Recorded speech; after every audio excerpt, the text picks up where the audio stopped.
Peasant debt cycle. Debt is nothing but loan. They are always falling in a loan trap. So here is the cycle.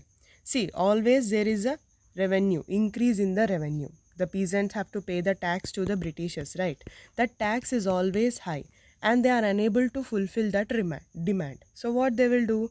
They will try to borrow the money from the money lender, and the money lender will give them the money on high rate of interest. He will not charge them less rate. He will charge always high rate only. And what happens is, at times they might face crop failure, and also at times their crop might not get the price that has incurred on the cultivation.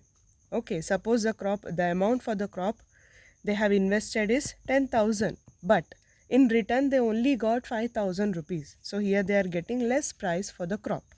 And next, what happens when they are getting less amount than the invested amount? What happens is they are unable to repay the loan. So again, to repay the loan, they have to go for another loan. Next, and what they have to do? They have to keep their land or cattle as proofs or mortgage it, so that they can get another loan. And again the revenue will increase. The Britishers are changing the prices of taxes. So what happens here? They are always stuck in this cycle of debt or loan.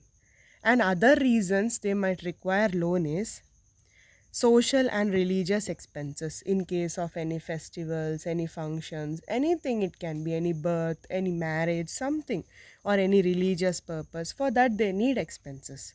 For that they have to take the loans. Or in case of famine, natural calamities, they have to take the loans, so that they have to do agriculture.